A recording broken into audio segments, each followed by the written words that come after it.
헌금 많이 하면 복 받는다. 여러분, 맞는 말입니까? 틀린 말입니까? 절대 맞는 말입니다. 예. 여기서부터 이제 저하고 생각이 다르시죠? 헌금 많이 하면 복 받는다. 여러분, 절대 맞는 말입니다. 예, 절대 맞습니다. 오늘은 헌금에 대한 이야기를 해보겠습니다. 현재 개신교 내의 가장 중요한 헌금은 11조, 감사헌금, 성교헌금, 구주헌금, 건축헌금, 주일헌금 이렇게 5종류입니다. 저 가운데 성경적으로 인정해 줄 수 있는 헌금은 딱 하나, 구제헌금입니다. 이는 성경에 기록된 대로 가난한 자들 구제에 사용되었던 연보에서 비롯된 헌금입니다. 그러나 이것도 교회에서는 제대로 집행이 되지 않습니다. 나머지 헌금들은 성경에 언급되지 않는 괴상한 헌금들입니다. 우선 감사와 주일헌금은 구약 성경에 하나님께서 내 앞에 나아오는 자는 빈손으로 나오지 말고 예물을 가져오라는 출애굽기 말씀에 근거합니다. 그러나 이건 당시 1년에 3번 내는 것이었습니다. 이걸 매주 걷는 헌금으로 변질시킨 거죠. 다음으로 건축헌금은 구약 성경에서 다윗이 성전을 지을 때 백성들에게서 받았던 예물을 근거로 오늘날에도 교회 건물을 지을 때 이렇게 내야 한다고 하는 것들입니다.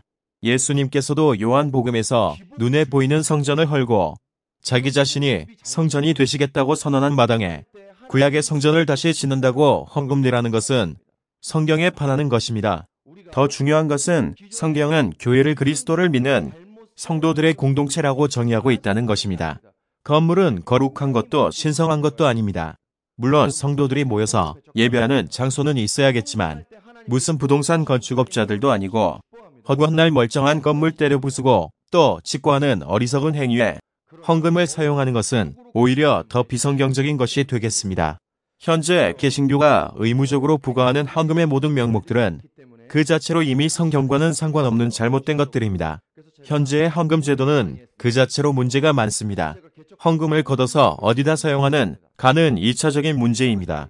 되지도 않는 이유를 억지로 갖다 붙여서 성도들에게 이걸 내야 축복받고 부자 된다고 사기를 쳐서 교회와 목회자들의 배만 불리는 이 제도 자체가 잘못된 겁니다. 물론 교회에 전임하는 교역자들을 위한 최소의 생계비가 지출되는 것은 어쩔 수 없겠습니다만 외제차의 초호화 아파트라니요. 그리고 2차적인 문제인 헌금의 사용처 역시 매우 심각한 문제입니다. 현재 교회 헌금의 사용처를 보면 거의 대부분의 헌금이 교회 건물 유지와 목회자 사례비에 사용됩니다. 이렇게 되는 이유는 목사가 돈에 눈이 먼 사람도 있기도 하거니와 근본적인 이유는 교회가 크고 화려한 건물을 짓고 교인이 많이 모여야 하나님의 복을 받고 성공한 교회라는 인식이 모든 교회에 팽배해 있기 때문입니다. 어쨌든 이러다 보니 대부분의 교회 건물들은 순수하게 자기 돈으로 짓는 경우는 거의 없습니다.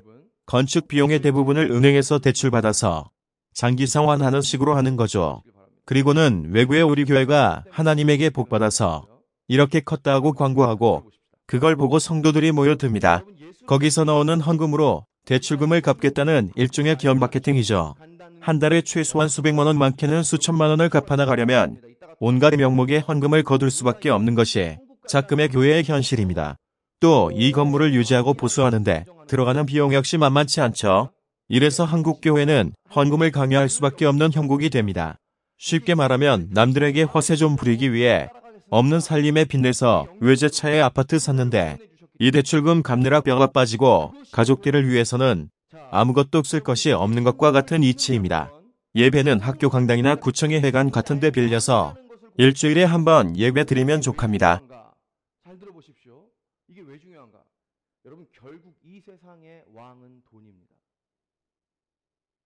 결국 이 세상의 왕은 돈입니다. 자, 그래서 조금 이따가 나누겠지만 헌금에 대해서 우리가 반드시 가르쳐야 하는 것은 교회 재정 때문이 아니라 이 세상